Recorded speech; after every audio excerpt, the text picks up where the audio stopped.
natural con gas que no tiene azúcar, con el refrescante sabor a limón. La Cascada, orgullosamente boliviana.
Natural con gas que no tiene azúcar, con el refrescante sabor a limón. La Cascada, orgullosamente boliviana.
Queridos amigos, muy buenas tardes, bienvenidos a Doctor TV. Cuando ya estamos llegando a los 50 se nos pasan muchas cosas y antes de que me olvide, recordarles que en el Centro de Eventos y Convenciones del Colegio Médico Departamental de La Paz, hoy, mañana y pasado mañana se está llevando una campaña para los adultos mayores. Ahí tenemos médicos, tenemos muchas especialidades, tenemos estudiantes de medicina, estudiantes de fonoaudiología que están brindando su servicio, su conocimiento, su cariño, su tiempo para los adultos mayores. Entonces, realizarles nuevamente la invitación para que se apersonan por las mañanas a este centro de eventos. Ahí tenemos el afiche, gracias. para que ustedes puedan asistir, lleven a sus papás, a sus abuelitos y reciban una atención con mucha calidad. Durante mucho tiempo, muchos años, yo, más de una década, he brindado la materia de terminología médica. Y les enseñamos a los estudiantes de medicina morfemas, términos, y hay un capítulo grande de la terminología médica que son los epónimos. Darle los nombres, los apellidos de médicos, de investigadores a ciertas enfermedades, a ciertas estructuras del cuerpo humano. Sin embargo, el tiempo hace que no podamos borrar muchas de estas terminologías y las utilicemos. Síndrome de Down, esófago de Barrett, varios síndromes, trisomías genéticas y demás.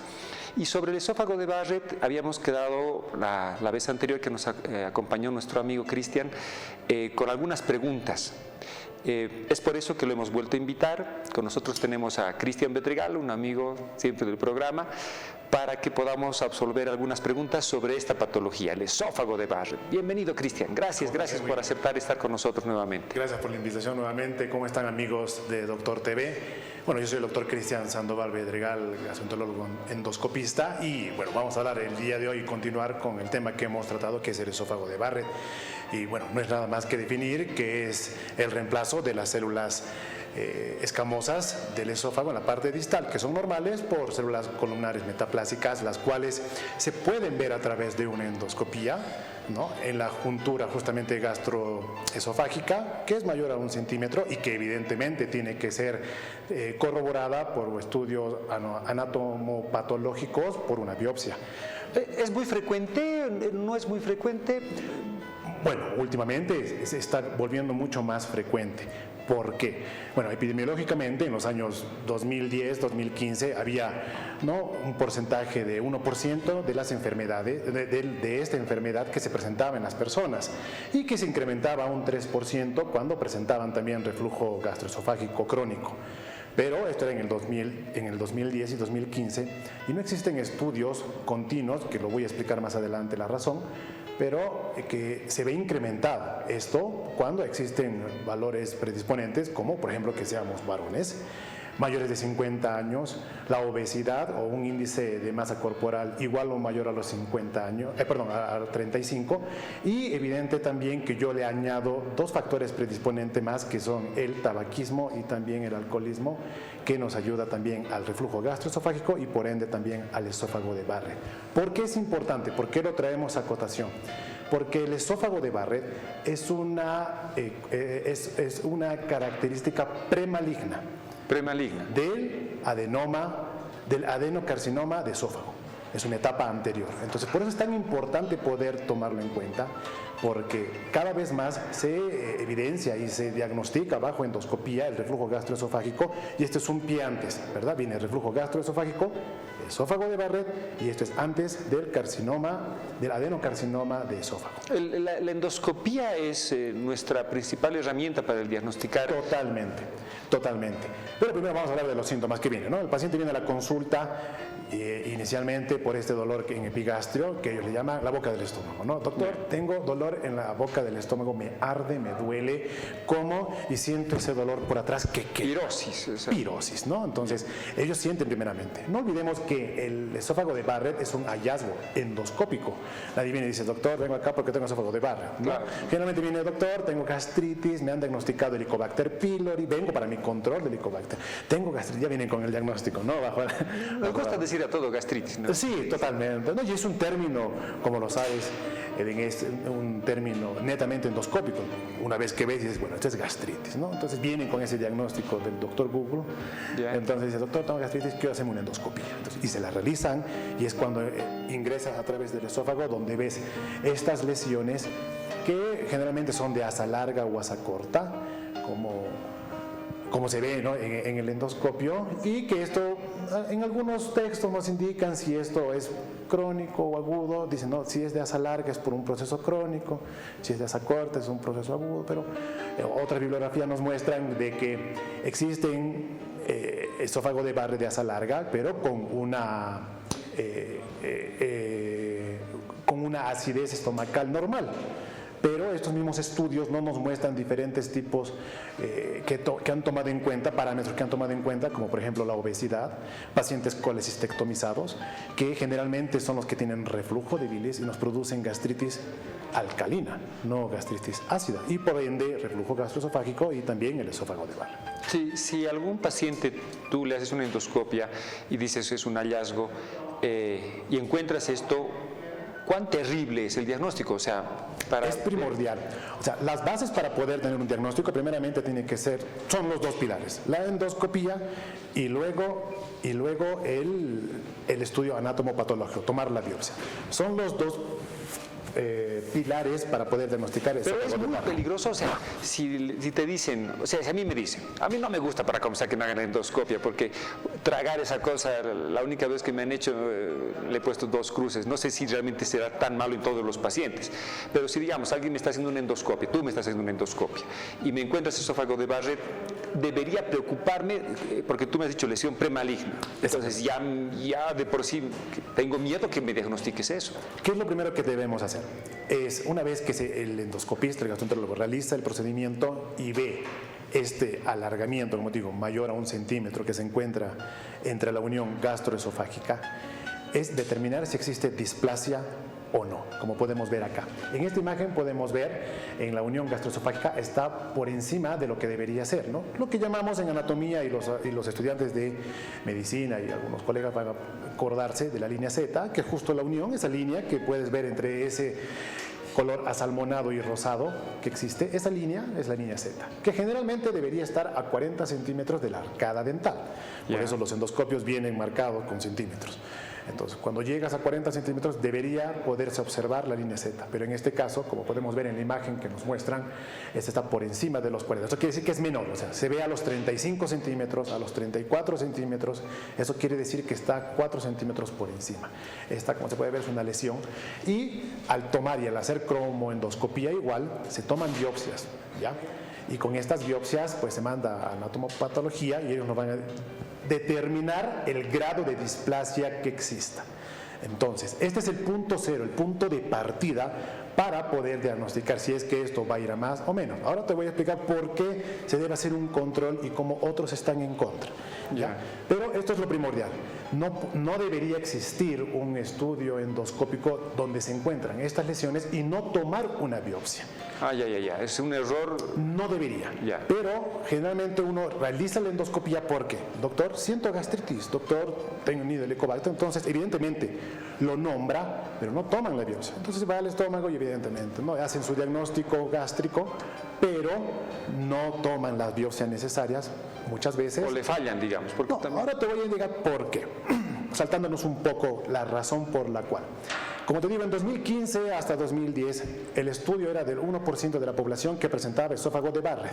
Entonces, en relación costo-beneficio, ¿qué dice? ¿No? ¿Para qué tomar un estudio endoscópico que es relativamente elevado y también la toma de muestras, pero si esto es una enfermedad muy poco común, ¿no? Y que aparte evoluciona también al adenocarcinoma esofágico en tan largo tiempo? Pero no existen estudios completos durante todo este tiempo. ¿Por qué? Porque se olvidaron que desde el 2015 hasta ahora existió otra pandemia, aparte del COVID, que es la obesidad. El cambio de alimentación por comidas rápidas, el aumento en el consumo de Coca-Cola, de refrescos en soda, ¿no? Entonces, esto ha hecho de que sea uno de los factores predisponentes, aparte de la obesidad, en que aumente la presión intraabdominal y nos produzca el reflujo gastroesofágico y por ende, como una cascada, ¿no? Reflujo gastroesofágico, esófago de Barrett, adenocarcinoma de esófago.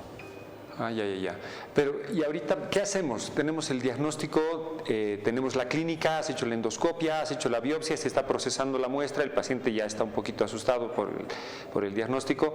¿Qué se hace? Inicialmente, bueno, empezamos de etapa cero, ¿no? Una vez que tenemos el resultado de patología, esa es la base de todo el tratamiento que va a seguir. Digamos que esto es una patología que se ha originado hace 2, 3 años, pues lo que hacemos es tratar como se trata el reflujo gastroesofágico.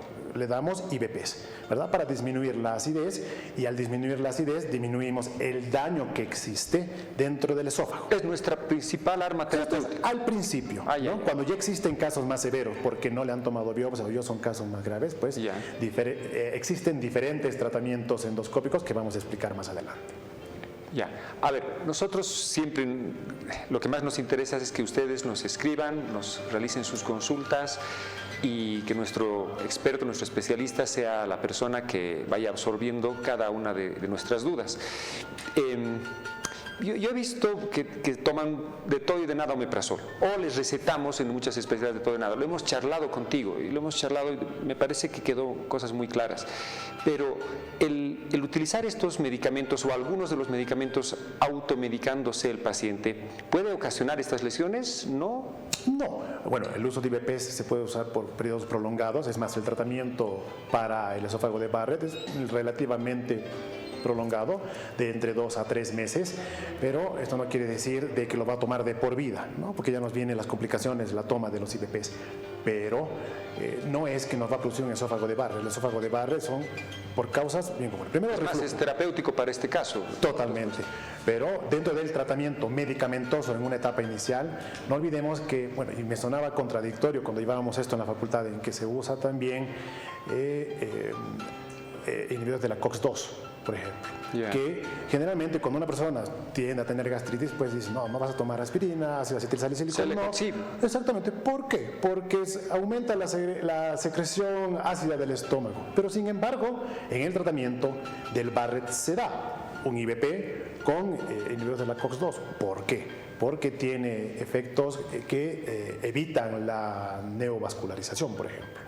Entonces, lo cual nos ayuda a que no se forme porque llega a sangrar este esófago. Sí, totalmente, dependiendo. Muchas veces solamente se ve la lesión, como hemos visto en pantalla, ¿no? Este rojo, este color asalmonado. Muchos de estos tienden a sangrar también, pero sobre todo es ese malestar que tiene, ¿no? Ese ardor. ¿Por qué? Porque es como un tejido abierto. Ahora, el cambio que existe celular, porque lo que produce esta hiperacidez es un cambio celular, no solamente a un nivel morfológico, sino también microscópico en el ADN, porque cambia su morfología, cambia sus núcleos, cambia sus citoplasmas, estas células. Entonces lo que produce es, mientras mayor diferenciación hay, es mucho más maligno, ¿verdad? Y esto es por repetido. Es como golpear la piedra con la gota, ¿no? Dices, no pasa nada, pero con el tiempo llega a labrar, ¿verdad? Y es lo que hace el reflujo. Vamos a pasar a las consultas, agradecerle siempre su confianza. Vamos con la primera. Buenas noches. Le habla Alejandro Torres. El esófago de Barrett puede llegar a producir un cáncer esofágico. Nos habías dicho de un adenocarcinoma de tercio distal. Totalmente, sí. ¿Es el cáncer más frecuente? Acá en esta parte del mundo, sí, totalmente. Es otro tipo de cáncer que se ve en Asia, pero el que se ve acá es el adenocarcinoma esofágico. Y sí, evidentemente el Barrett es un precursor, es una etapa premaligna del adenoma, si no se tiene el tratamiento adecuado. El carcinoma epidermoide, que estadísticamente vendría a ser un poco más frecuente en el resto del esófago, ¿lo tenemos en el medio? ¿Cuál es la experiencia tuya? Como lo vemos acá, bueno, vamos a hablar de nuestro país, no tenemos estudios tan randomizados en el cual podemos ver que sí se ha hecho un seguimiento. Como te digo, como son evoluciones que tardan muchas veces u otras no, entonces no se ha hecho un estudio continuo en que sí ha llegado, a lo mejor a veces el paciente fallece por otras causas y es un hallazgo nada más que tenía este cáncer epidermoide, por ejemplo. Se supone que nuestro Instituto Boliviano Gastroenterológico Japonés de 4º nivel se ha dedicado mucho a hacer estadística, estos estudios epidemiológicos. ¿Tenemos datos de esas investigaciones en la Sociedad de Gastroenterología? Desconozco aún si tenemos todavía estos datos acá, actuales. Lo que sí vemos es lo que vemos en el exterior, Argentina, más tenemos Estados Unidos, Europa, que son la mayoría de los textos en los cuales nos basamos. Ok, pasamos a la siguiente consulta. Gracias, Cristian. Nos dicen, buenas tardes, doctores. Mi nombre es Gabriela Coaquira y mi pregunta es la siguiente. ¿Cómo podemos prevenir esta enfermedad? ¡Wow! Qué lindo que te pregunten prevención. Totalmente de acuerdo, y es lo básico ahora en la medicina actual, la prevención. Primero, tratar de evitar estos factores predisponentes, que es la obesidad, primeramente, ¿no? O un índice de masa corporal a 35. Segundo, ya estar alerta ante los síntomas que tenemos, ¿no? Esa pirosis, ese dolor retroesternal que tenemos, ya debería alertarme sobre la posible... O sea, a ver, quiero explicar bien. Muchas veces nosotros tenemos este tipo de sensaciones. No sé si te ha pasado, a mí me pasa a veces en la noche, sí, estoy durmiendo o por comer en la noche muy tarde o comidas muy copiosas y echarme a dormir inmediatamente, sí, produce esa sensación de reflujo, ¿no? Uno se levanta, lastima las cuerdas vocales, uno se despierta con disfonía, con tos, esa sensación de ahogo. Sí. ¿Pasa a veces? Pasa. Pero esto, que sea frecuente o que ya almuerzo y tengo ese ardor, ¿verdad? Retroesternal, pues ya es un indicativo de que esté durmiendo con 3 almohadas para sentado. Algunos medicamentos nos produce también reflujo. La base antes de esta enfermedad es el reflujo gastroesofágico. Esa es la base. Entonces, ¿qué nos produce el reflujo? La mayor cantidad de ácido en el estómago. ¿Qué nos produce? ¿Qué fármacos? Por ejemplo, muchos antibióticos, quinolona nos produce también un aumento en la secreción. Antimaláricos también nos produce. La colchicina también nos produce un incremento en la hiperacidez gástrica. El estrés, muchos alimentos también colecistoquinéticos nos producen. No olvidemos que el estómago, la única forma de defenderse es la producción excesiva, ya sea o de moco o de ácido. Y para que pueda vomitar o trasladarlo todo rápido al intestino. Esos son los únicos mecanismos de defensa. Entonces, al tener agentes agresores o el propio estrés, va a hacer que segregue una cantidad excesiva de ácido, por ende, para defenderse va a producir también cantidad excedente de moco, y esto, entre que comemos o comemos muy mal o mucho, ¿verdad? O en diferentes horas, pues nos produce el reflujo gastroesofágico, le sumamos la obesidad, el aumento de presión, son muchos los factores, pero al tener ya estos indicadores que tenemos, pues deberíamos hacernos una endoscopía para poder ver y partir desde ahí, decir, no, estás en una etapa 1, haremos un control prolongado o un control más continuo. Profesor, y creo que ya te dije el aforismo que me dijo el profesor Enrique Rebollo cuando estábamos en la universidad. Nos recomendaba caminar después de cenar, correr después de comer. ¿Eso es una buena práctica para evitar esto del reflujo? Necesario, totalmente necesario. No echarnos a dormir después de comer, o sea, tenemos que dar el tiempo también a que pueda digerir, ¿no? Es difícil en estos tiempos en el cual paramos, ¿no? Todo queremos rápido, tenemos comidas rápidas por eso, bastante copiosas, muy difíciles de digerir, ¿verdad? Entonces, al menos debemos darle un descanso, ¿no? De una media hora, pero date cuenta, en muchos de nuestros trabajos o en los trabajos tienen solo media hora para comer y tienen que volver a trabajar.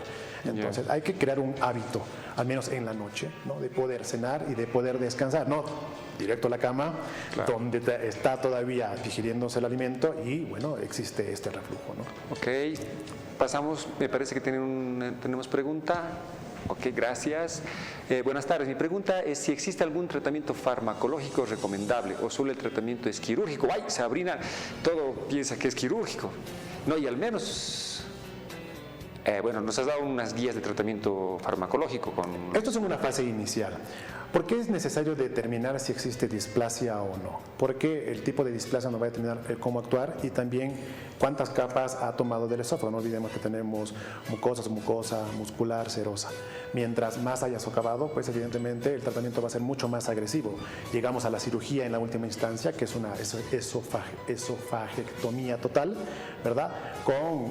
Dependiendo del tipo de técnica quirúrgica que quiere usar el cirujano, va a poner parte de colon, ¿no? ¿Verdad? O intestino, dependiendo de lo que desee. De las cosas más difíciles que hay. Totalmente, ¿no? Porque tiene que sacar vago, bueno, todo lo demás. Y eso, evidentemente ahora existen también terapias endoscópicas. La más común que se usa y que es una de las que también se usa con frecuencia es la mucosectomía con banda, que es muy parecido a la ligadura de varices que se hace, ¿no? A través del endoscopio se empieza a ligar y luego con un asa se corta parte de la mucosa que tiene, ¿no? Esto es como solamente agarra el esófago de Barrett, la mucosa, y se empieza a lesionar.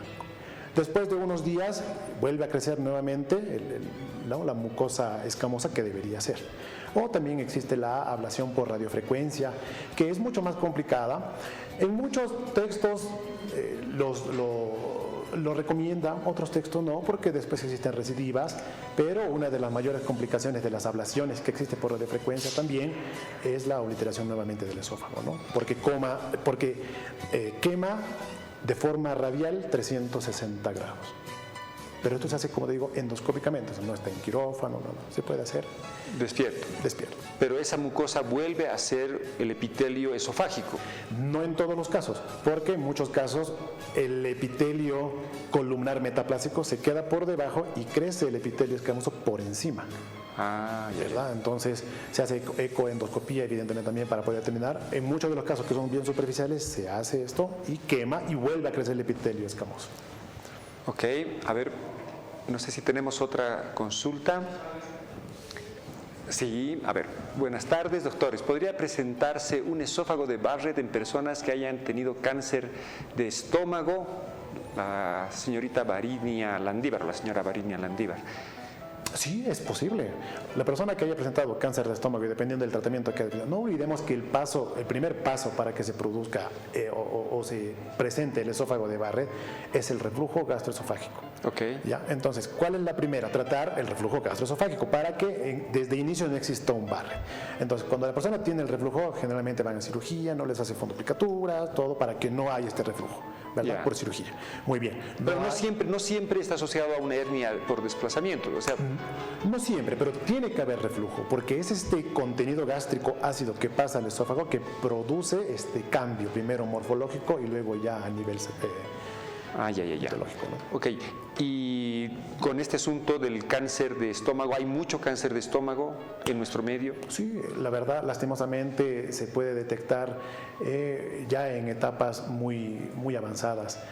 No tenemos la costumbre de asistir lastimosamente, ¿no? Como sabes, al médico en etapas tempranas, ¿no? Cuando tenemos malestar. Generalmente, personas 60, 70 años ya empiezan a presentar síntomas, entonces, lastimosamente, se encuentran ya en etapas muy finales, ¿no? Ok, bueno. Pasamos a la siguiente consulta, por favor. A ver, nos dicen, buenas tardes. Mi pregunta es la siguiente. ¿Esta enfermedad puede ser hereditaria, Sharon? Sí, existe un factor predisponente familiar también, de que si un familiar padre ha presentado esófago de Barrett, pues existe un porcentaje, ¿no? Entre un 15 a 20% de que también pueda presentar el hijo. No significa que va a presentarse sin ningún factor predisponente. Aumenta más las probabilidades de tener esófago de Barrett. Sí, evidentemente, como te digo, es obeso, ¿verdad? Es un varón mayor a 50 años, por ejemplo. Varones. Varones, más en varones. Qué macana.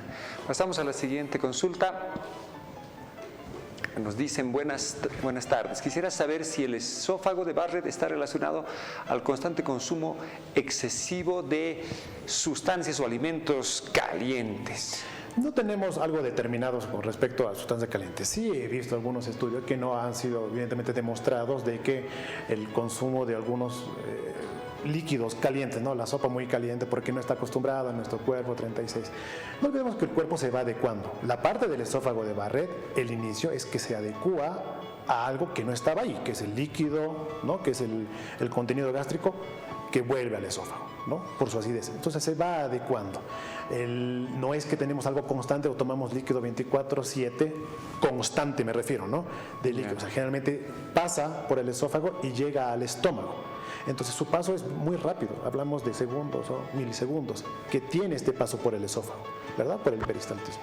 Pero si estuviera constante, como en el reflujo, que es 24/7, que este líquido tiene contacto con el epitelio que no está acostumbrado, es que empieza a haber estos cambios. En algún caso habíamos revisado dentro de la especialidad sobre bebidas calientes para lesiones neoplásicas, cánceres en faringe, por ejemplo. Y más allá de la temperatura, que aparentemente no había mucha relación, sí era que los alimentos hayan sido calentados por microondas. ¿Eso pasa en la parte del esófago de Barrett, en el área tuya? O sea, existen sí estudios, ¿no? Por lo que he podido revisar en la bibliografía, de que algunos indican de que algunos alimentos que son calentados por microondas podrían producir, pero no es algo que esté totalmente demostrado, ¿no? No tenemos un estudio, como te digo, igual a través de un constante revisión del paciente que nos diga, sí, evidentemente siguiendo esto es que va a mejorar o no. Nos faltan estos tipos de estudios. Ok, pasamos a la siguiente consulta, porque hacemos muy poca investigación, pues eso es la verdad nomás. Buenas tardes, doctor. Mi pregunta es, ¿cada cuánto se debe realizar la endoscopia para controlar las células del esófago en un paciente con esófago de Barrett? Qué excelente pregunta, y mira, y quiero con esto... Te ha leído el pensamiento, ¿no? Me ha leído el pensamiento, a lo que te decía. Como era una patología que se presentaba tan poco en esos tiempos, hablo 2010, 2015, no recomendaban hacer una endoscopía o un seguimiento endoscópico anual. Dicen, bueno, pues esto es una enfermedad que pasa, una en 100,000, ¿para qué hacer? El paciente se va a morir de COVID en vez de un esófago de Barrett. Ese era el pensamiento en ese tiempo. Por eso no tenemos un estudio de que constante o anual, es decir, bueno, sí, evidentemente ha progresado la displasia o ha regresionado si le doy estos medicamentos o no. No existen estos estudios. Okay. A lo mejor los hay en otros países, pero no están totalmente publicados, ¿no? Entonces, ¿qué hacemos ahora? ¿Cuál es mi recomendación? Y lo que le digo a mis pacientes, usted es diagnosticado con Barrett, este es el inicio del seguimiento que debemos hacer, sea yo, sea su amigo, quiere ir eso, pero este debería ser. Entonces se le entrega y le dice, con esto usted inició, cosa que de acá 5 años o 6 años sepa dónde estaba, y si se lo hacen 7 años, aquí está. Cómo ha progresionado, pero eso deberíamos hacerlo. Yo recomiendo hacerlo anual, porque la displasia o la metaplasia cambia, no sabemos porque no hay estudios, no sabemos exactamente en cuánto tiempo. Sí sabemos que es un tiempo a lo mejor largo, pero no todos reaccionamos de la misma forma. Entonces, existen factores predisponentes, tenemos diferentes factores también ambientales que pueden disminuir este plazo de progresión de una displasia leve a una displasia grave y que ya lleguemos al adenocarcinoma, ¿me entiendes? Entonces necesitamos hacer un control, pese a que la bibliografía o diferentes estudios nos digan de que no es necesario, yo prefiero hacerlo. Claro, tú prefieres hacer, pero porque no eres el paciente, porque tragar esa cosa es... No creas, yo los hago, ahora yo los cedo, los disocio, yo trabajo con un anestesiólogo y se van felices porque no recuerdan que se les ha hecho, el paciente está... ¿Qué es mejor hacer una sedacioncita? Yo prefiero hacerlo porque no tiene que ser, los estudios médicos no tienen que ser un sufrimiento para el paciente. Primero porque no va a volver. Claro. Y si es necesario que lo haga, lo va a pensar 20 veces o hay que convencerlo para que lo haga. Sí. Entonces, una endoscopía no tiene que ser primero dolorosa, ¿me entiendes? Y ni tener un mal recuerdo. Yo prefiero que el anestesiólogo lo disocie, lo cede, entonces yo procedo, no va a tener molestias, no se acuerda cómo se le realizó. El familiar que está afuera esperando está viendo todo el procedimiento en la pantalla, de todas las biopsias que se le toman, todo se les entrega, se manda a patología y se les indica luego, se les muestra el video, se les muestra las fotos, esto es lo que hemos encontrado, todo. Entonces no tiene ese malestar tampoco. Entonces es bueno realizarlo, no tiene que ser, no se trata de maltratar. Sí, súper de acuerdo contigo. Pasamos a la siguiente consulta, tantos mensajes. Gracias de verdad. Buenas tardes. Tengo el problema de acidez en la boca del estómago, debe ser, y no puedo eructar debe ser, y me provoca dolor y mucha salivación. Raúl nos pregunta, ¿qué está pasando con Raúl? Bueno, como lo hemos dicho a un principio, generalmente el poder diagnosticar en el esófago de Barrett viene el paciente con estos síntomas. Tengo dolor en la boca del estómago, esto. Entonces uno piensa, sí, puede ser que tenga úlcera gástrica, tengo gastritis, todo. Generalmente es un hallazgo, pero si lo hallo, hay que biopsiar y hay que determinar si existe displasia o no. Entonces, ¿qué es lo que te recomiendo? Puedas ir a un gastroenterólogo, puedas hacerte una endoscopía, muy aparte de que existan algunas o no lesiones dentro del estómago, lo más probable es que también existan lesiones en el esófago y que tienen que ya, como digo, a partir de esto, ver una progresión. En el caso de que se sospeche reflujo o enfermedad por reflujo gastroesofágico, conviene hacer la endoscopia y después, qué sé yo, hacer una manometría esofágica, una pHimetría en otro procedimiento. ¿Se puede ir directamente? ¿Cómo procedes tú? Bueno, sería interesante, creo, poder hablar primeramente del reflujo gastroesofágico, a lo mejor en otro tema, pero bueno, ¿qué es lo primero como digo, generalmente es un hallazgo, ¿no? Yeah. Tú puedes sospechar sobre el reflujo por toda la sintomatología que nos refiere el paciente, pero bueno, existe, ¿no?, la colocación del catéter para poder determinar el pH, que está de 24 horas. Depende, yo prefiero hacerle una endoscopía y poder ver en vivo las lesiones. Es importante poder hacer una pHimetría, totalmente. Es importante hacer una manometría también para poder descartar otro tipo de lesiones. Pero generalmente al hacer la endoscopía tú ves el reflujo, ves las lesiones, todo. Pues ya a pesar de que le das tratamiento medicamentoso, IVPs, tú ves que todavía existe esto, pues ya podrías optar por otro tipo de estudios que nos pueda ayudar a determinar, ¿no?, la causa real. Tiene mucha lógica, tienes toda la razón. Pasamos a la siguiente consulta. A ver, nos dicen, muy buenas tardes, doctores. Tenía una pregunta en relación a mi primo, que tiene esófago de Barrett, ya le habían diagnosticado, y lo medican con omeprazol, pero este medicamento le provoca vómitos. ¿Qué medicamentos o alimentos podría consumir? Gracias de antemano. Jennifer. Bueno, primero, si ya ha sido diagnosticado con Barrett y recibe un tratamiento, lo hemos mencionado en principio, es un tratamiento relativamente de mediano plazo. Esto quiere decir que el paciente va a tener un tratamiento de 2 a 3 meses. ¿Es necesario usar omeprazol? Sí, yo usaría a lo mejor también otro tipo de IVPs, pero a un principio, si bien producen náuseas o vómitos, es necesario coadyuvar el tratamiento de IVPs, ¿no?, con prokinéticos, ¿verdad? Y también usar, dependiendo, es que hay muchos factores también que nos producen los vómitos, ¿no? Entonces, determinar la causa. Tratar en un principio así con prokinéticos, totalmente, y en pacientes colecistectomizados también colecistoquinéticos, por ejemplo. Ya. ¿Es muy frecuente necesitar otros fármacos además de los IVPs? No necesariamente. ¿La dieta solo puede controlar? No, totalmente. Esto es un trabajo multidisciplinario. Muy aparte de que podamos hablar con un nutricionista o todo, dependiendo, por ejemplo, no es lo mismo tratar a un paciente de 30 años que uno de 60 o uno de 80, porque en un paciente de 80 que tú le cambies la dieta significa que vas a tener que cambiarle también a toda la familia, porque no van a salir ellos a comer un rico chicharrón y el abuelo se va a quedar en su casa comiendo su ensalada, claro, ¿no? Entonces va a abandonar la dieta inmediatamente. Lo que yo hago sí siempre es un tratamiento, es un cambio en la dieta gradual, porque no olvidemos que somos gente de costumbres y nuestro cuerpo está acostumbrado a un tipo de comida, por eso que los viajeros que vienen, lo primero que al cambiar de comida, ¿qué les viene? Diarrea. ¿Por qué? Porque las vellosidades intestinales no están acostumbradas al tipo de comida, carbohidratos, proteínas que nosotros consumimos, ni cómo está cocinado, nada. Entonces, todo esto que produce un cambio y te da. Entonces, la persona que quieren hacer una dieta cortante, 2 semanas, que no me comes, lo van a abandonar a los 10 días o a los 5 días. Van a decir, ya no soporto comer solo pollo hervido, ya no soporto comer solo vegetales, claro, y me voy a ir a la esquina a comer una hamburguesa. Entonces, claro, eso no es, hacemos algo progresivo. Entonces, si tenemos en un mes un paciente que le gusta comer comidas con ají, que le gusta comer hartos carbohidratos, le decimos muy bien, vamos a cambiar. Doctor, ¿puedo comer un chicharrón? Sí. ¿Cuántas veces comes al mes? Bueno, como doctor, todos los fines de semana. Muy bien, entonces vamos a bajar a un fin de semana que puedas comer chicharrón. Pero doctor, que en mi casa comen con mucho ají. Muy bien, entonces vamos a bajar a 3 días. Vamos a poner martes y jueves, por decirte, ¿no?, una dieta blanca, ¿no?, o más vegetales, esto. Entonces vamos cambiando gradualmente, mientras el IVP siga haciendo lo suyo.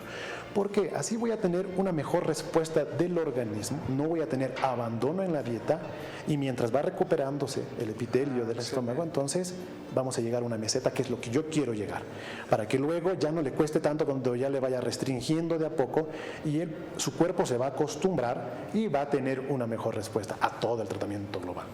Súper. Pasamos a la siguiente consulta. Gracias por escribirnos. Nos dicen, doctor, me pidieron un examen de endoscopia y el doctor al ver los resultados me dijo que no hay riesgo, pero por las molestias de reflujo me dieron Bardacid o Duocid. Lo tomo de vez en cuando. ¿Debo seguir tomando solo cuando siento molestias? ¿Estos fármacos se utilizan de manera sintomática solamente? Bueno, el tratamiento que le ha debido dar ha debido ser un plazo continuo, ¿no? Si le ha diagnosticado o no, por decirte, como digo, 2 semanas, 3 semanas, es lo que se le da el plazo para que se pueda restituir la mucosa y todo. ¿Después debería tomar cuando tengo molestias? Sí, también, porque muchos pacientes lo toman el IVP. ¿Es lo correcto? No, porque hay que determinar qué es lo que me causa, ¿no?, ¿verdad?, este reflujo. Si hay algunos alimentos que se mantienen más en el estómago, otros que son más prokinéticos, como el brócoli, ¿no?, que queda poco tiempo y sale rápidamente. ¿Es necesario que lo tomes? Pues si te hace mejor, evidentemente sí, pero no olvides que tienes que hacer un control. Esto siempre lo digo, ya sea en gastroenterología, en otorrino, tienen que ir a un control. No esperar a estar totalmente mal para luego decir, bueno, ahora sí, doctor, de 3 años después, mire mi sinusitis crónica, ¿no? Entonces, no corresponde. ¿Alguna vez nos ha pasado de que teníamos nuestro experto, daba sus consejos y después nos llaman y nos dice, he hecho lo que ha hecho su invitado y demás cosas y me fue de otra forma, se cambió mucho mi enfermedad? Ustedes entenderán de que nosotros tenemos muy poca información, muy poco tiempo, queremos absolver una consulta muy particular y dejamos mucha otra información, para eso es una consulta, para que nosotros recibamos de ustedes información, les podamos revisar, hagamos todo esto, entonces tomarlos así como consejos, en este caso de Cristian, nuestro experto, con los datos que tenemos. Y realmente muchas gracias, Cristian. Vamos a continuar, seguimos con las consultas. Siempre es lindo charlar contigo, Cristian, de verdad, súper buena onda. Buenas tardes, mi pregunta es para el diagnóstico del esófago de Barrett. ¿Lo mejor es la endoscopia o hay otro método diagnóstico más fidedigno? Alejandro Arteaga, cuando alguna vez... El cuerpo humano es una sola máquina perfecta, ¿no? Entonces tengo problemas en la garganta y el paciente además tiene otros problemas. Sí, pase, le voy a derivar a un colega que nos va a ayudar con la parte digestiva y demás. No, pero de una vez una ecografía, pídame. Yo tengo un amigo que hace ecografía y uno dice, algo no está bien aquí. Y a veces perdemos las luces. Cada especialidad es mucho tiempo dedicado, son años de estudio, de experiencia. Y no se puede reemplazar pensando que le voy a hacer una tomografía cuerpo entero y voy a saber cómo está, o le voy a hacer una resonancia cuerpo entero y voy a saber cómo está. No funciona así. ¿Qué le podemos decir si hay otro tipo de estudios después de que hemos escuchado tu explicación? Me pasa y con frecuencia, ¿no? Doctor, mándeme los exámenes antes para que ir a la consulta. Y no se dan cuenta que la consulta, como bien lo has indicado, es netamente necesaria. Es el poder razonar con factores que a lo mejor para el paciente no tienen importancia, pero que nos da más luces para poder llegar al diagnóstico más acertado. Entonces, ¿son necesarios los estudios laboratoriales, imagenológicos? Totalmente, pero no olvidemos de que el sacar una batería de imágenes o de laboratorios no nos va a dar un diagnóstico, es el razonamiento, es la semiología lo que nos va a llevar, ¿no?, a poder llegar a un buen diagnóstico y el más acertado y correcto y recibir el tratamiento también adecuado. Ahora, ¿existe otro estudio que nos pueda llevar al esófago de Barrett? No, la base pilar es la endoscopía y la biopsia. La biopsia, el estudio histopatológico, es el que nos va a determinar qué grado de displasia existe. Y es a partir de acá, en que vamos a determinar si en cuánto tiempo puede progresar, si es que no tiene tratamiento o no. Gracias. Pasamos a la siguiente duda. Gracias a los amigos por escribirnos. Buenas tardes, doctor. Tengo acalasia de esófago desde mis 25 años. Mejoré. Mi pregunta es, ¿soy propensa a llegar a tener esta enfermedad, o sea, el esófago? Tengo ahora 59 años. Sí, también, dependiendo si existe, como digo, la base preponderante para un esófago de Barrett es el reflujo. Si este paciente puede o no cursar con reflujo, pues sí es necesario. En la acalasia que usted ese esfínter más cerrado, exactamente, que está más cerrado. Hay menos probabilidades, me imagino, de reflujo, o cómo funciona. Lo que sucede es que la acalasia se da generalmente acá más alto, el otro se da en el tercio inferior. Ah, ya. Entonces, si la acalasia es más alta, es más probable que tengamos más posibilidades de reflujo. Debemos determinar si es que al momento de hacerle la endoscopía, el cardias es un cardias competente o no. De eso se trata. Si el cardias es competente, cuando entra el endoscopio, forma como un abrazo. Entonces, ahí vemos que no tiene reflujo, ¿no? Se hace retroflexión y se ve. Si yo al retroflexión del endoscopio veo parte del esófago, pues este cardias no es competente, ¿me entiendes? Entonces, existe el reflujo, aunque él no lo sienta, aunque él no, todavía. No olvidemos de que el reflujo gastroesofágico no es que inmediatamente tengo reflujo y siento estos síntomas. Esto es un proceso de tiempo, no de muchos años, pero sí de muchos meses y que empeora con los alimentos. Entonces, se imagina, ya tenemos incompetencia de cardias, ya está saliendo líquido, pero no tenemos ninguna sintomatología. Me ha tocado ver casos en pacientes que van al gimnasio, que se cuidan mucho, pero tienen incompetencia de cardias, de 35 años. Entonces, cuando entro, evidentemente sí veo marca. Me hubiera gustado poder traer estas imágenes, la próxima te las traigo, que tengo de los estudios endoscópicos que le he hecho justamente a este paciente, y se ve, ¿no?, de asa larga justamente el esófago de Barrett. En un paciente que tú lo ves, pero vos, atlético, tienes muy buena Y alimentación. la actividad física, los esfuerzos en las pesas. Que nos aumenta la presión intraabdominal, Claro. totalmente. Por ejemplo, el levantar pesas también. Pues no olvidemos de que, bueno, dentro de los parámetros predisponentes que yo también le sumé, que acá en nuestro medio se da, que es el tabaquismo y el alcoholismo. Sí. ¿Por qué? Porque muchas veces acá que tomamos cantidades navegables de alcohol, dependiendo de la fiesta, pues, entonces, ¿qué es lo que sucede? Produce, ¿no? Una hiperacidez gástrica y también produce reflujo por los vómitos repetitivos, ¿no? No te olvides que muchas veces pasaba, ya estoy mareado, se producían el vómito y seguían tomando, ¿no? Es increíble. Entonces todo esto produce un daño. Entonces también es un factor predisponente el alcoholismo para producir barra. El ejercicio también. Todo lo que pueda aumentar la presión intraabdominal es un factor para producir Levantamiento de reflujo pesas. y barra. Sí, dependiendo el tipo de pesa. Yo creo que dentro del... No soy tan experto en esto, tengo ejercicios de gimnasio, pero sí, evidentemente yo supongo que el hacer un mal movimiento y que no esté, porque, por ejemplo, al hacer bíceps, tríceps, Claro, estás tranquilo. haces también presión abdominal para poder levantar, ¿no? Entonces... Yo creo que por eso también existen instructores que nos indican también cómo poder hacer y maximizar, ¿no? La fuerza. Sí, porque inclusive en los estudiantes de medicina, o sea, por su salud, por esto, empiezan a hacer actividades y muchas veces tenemos más bien problemas de salud porque ellos mismos revisan y después los charlamos y realmente no es nomás hacer actividad física de todo lado, por todo lado y pensando que estamos haciendo bien para nuestro cuerpo. Sobre el esófago de Barrett, quiero que me hagas una puntualización sobre el asunto del tratamiento quirúrgico, no me ha quedado muy claro. Si, digamos, está asociado a una hernia por desplazamiento, otros factores que puedan hacer que el reflujo no solamente se hace sobre la mucosa, tendríamos que hacer otros procedimientos o un solo procedimiento puede arreglar también el reflujo. Bueno, parte de la hernia hiatal, que tiene un tratamiento quirúrgico ya determinado, que generalmente también nos puede producir reflujo gastroesofágico y por ende también nos va a producir esófago de Barrett, lo que se va a hacer en ese momento es determinar, el cirujano va a determinar, bueno, yo voy a arreglar la hernia de hiato que tiene, ¿verdad? Pero ya ha tenido el reporte, por eso es bueno poder trabajar con los colegas y decir, mira, tengo este paciente, te lo estoy derivando, tiene un esófago de Barrett o no tiene, o tiene esta displasia en este grado, ¿verdad? Ya ha cambiado totalmente, es un tema agresivo, ¿no? En este caso, él ya va a poder tomar y le va a dar luces al cirujano para poder ver cuál es la mejor técnica quirúrgica que se pueda adaptar a este paciente.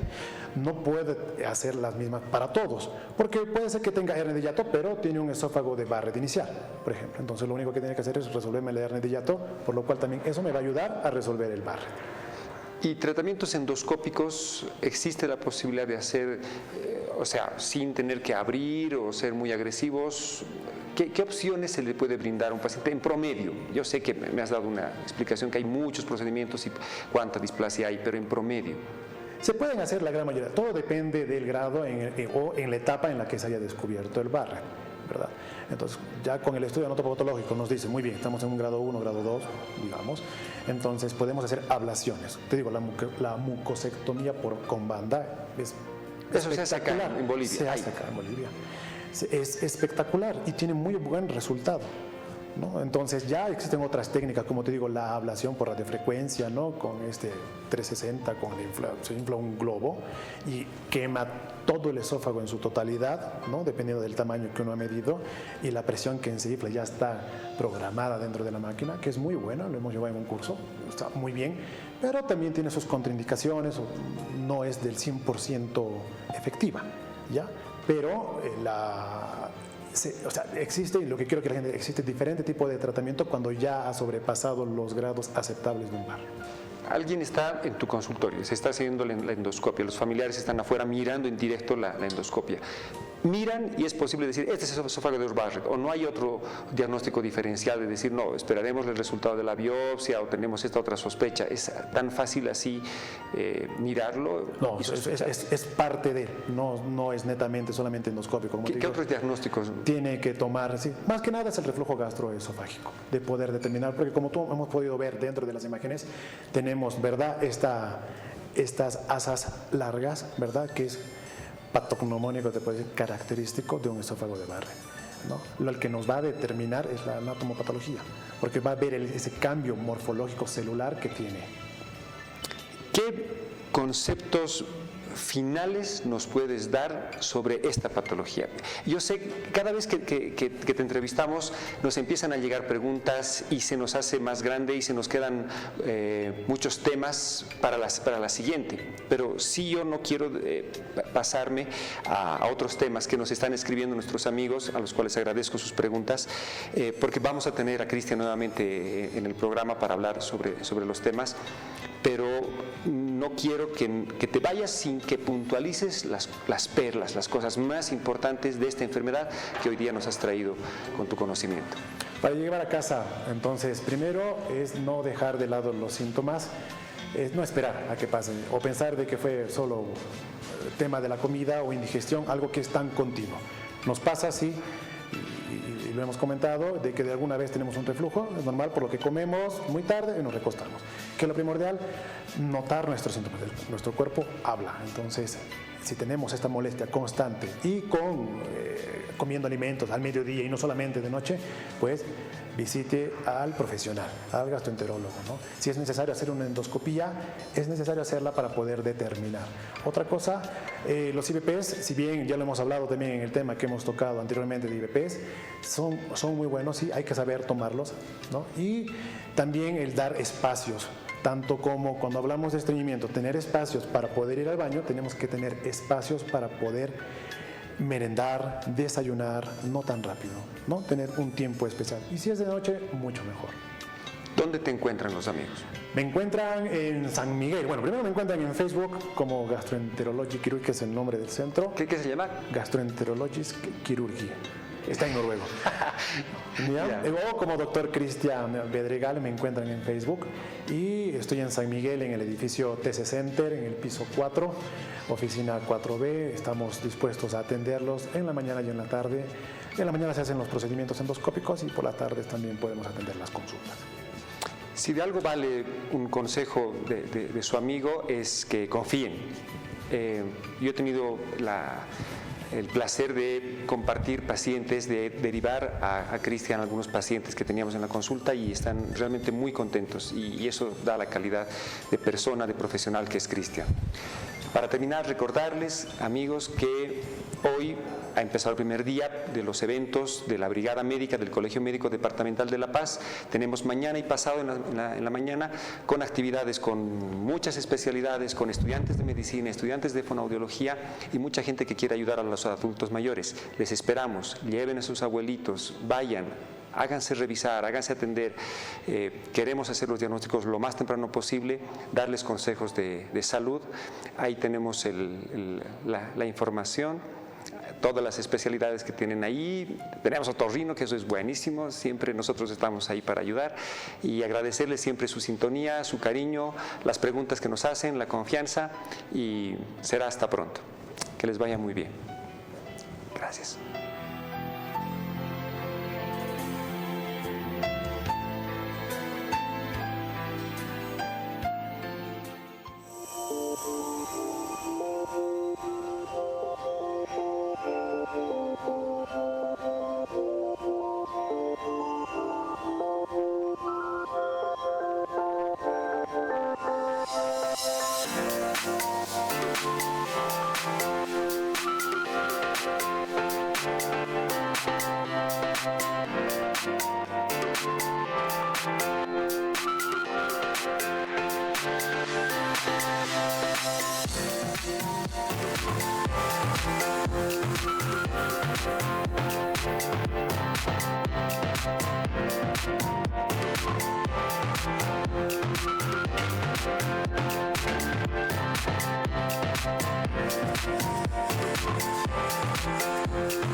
Finalizando el mes de agosto y conmemorando la Semana Mundial de la Lactancia, el Colegio Médico de Bolivia, a través de su Comité Científico Nacional y junto a la Sociedad Boliviana de Pediatría, te invitan al Simposio Internacional Lactancia Materna, dirigido a profesionales en salud y estudiantes universitarios.